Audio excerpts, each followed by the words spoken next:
Hi, everybody, and welcome to another edition of Hawk Talk. I'm Chris Walker alongside Chris Lucey, and we're going to recap the last few games. We're just getting off of a day-evening doubleheader, 2 7-inning games against Chatham. The Harbor Hawks coming up big, scoring 17 runs between the two games and winning both of them. Chris, what did you like most of all about today? You had to love the offensive outburst from Reese Hampton. He really was impressive, coming up to the plate and just dominating, especially in the latter half, as he was able to pull through with 3 hits, 2 doubles, and a single in the second half of the doubleheader and just shoot his average even higher up the CCBL leaderboard. Even though the past 4 games have gone 2-2 for the Harbor Hawks, they have scored 29 runs, which is just about as many as they had all season at this point. I mean, everybody's starting to hit, but today I think the biggest difference was the pitching was also there. That component of the game was there.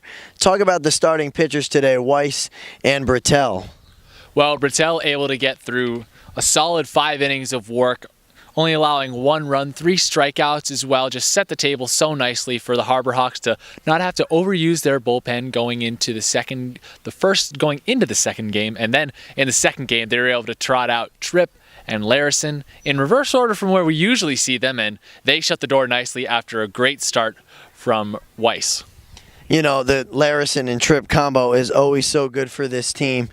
Now, what is it like, Chris, to go through, we're a quarter of the way through the season. What is it like to be almost back at 500 for you? I know for me, it's pretty cool to be back in the middle, but what grade would you give this team through the first quarter of the season as we are past the first quarter as we've played 12 games? Honestly, just considering the fact that this team has so much promise, I'd grade them at a B- just because we see how they can hit the ball now. And that hasn't really been the case. They've been struggling at the plate up until this day where they really just exploded over these 2 games, just annihilating the Chatham A's. And now that they can kind of start to capitalize on that promise they have, it's possible that my grade will go up, and I'm certainly hoping it does. Right, so am I. We want to see A and A at the end of the season from both of us. So an off day tomorrow. This is a big deal for this team because, A, they have a taxed bullpen. Larison and Tripp were great today. They were really the only guys that were available, and the pitching worked out today. Sandlin pitched in relief and did pretty well until the top of the 7th. He gave up the grand slam, but he still was serviceable. He was fine.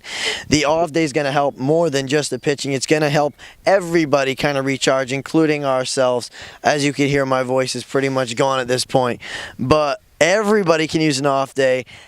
What do you think this team's going to be like coming off of the off day Tuesday when we go to Wareham? Well, of course, the rust may or may not be there, but this team was just the momentum that they've been able to build up on this day. That brings confidence, and confidence in a lot of places overwhelms momentum. And even just talking about the pitching staff, just the extra day off gives another day for Chase Haney to come back from the College World Series. The reliever out of Florida State will be joining the team shortly by all accounts, and he'll also provide a little bit of a respite for this bullpen as his arm is fresh and ready to go coming into this season. It's all about fresh arms, Chris. And, well, the Harbor Hawks go to Wareham Tuesday where they're 2-1 against the Wareham Gatemen. We'll be up at their place. It's a 6:30 start, I believe, on Tuesday, and then we'll be back home Thursday. We've got a couple of away games after the off day. But for Chris Lucey, I'm Chris Walker. This has been Hawk Talk. Thank you so much for watching and listening to our broadcast, and we will be back for our next edition on Thursday.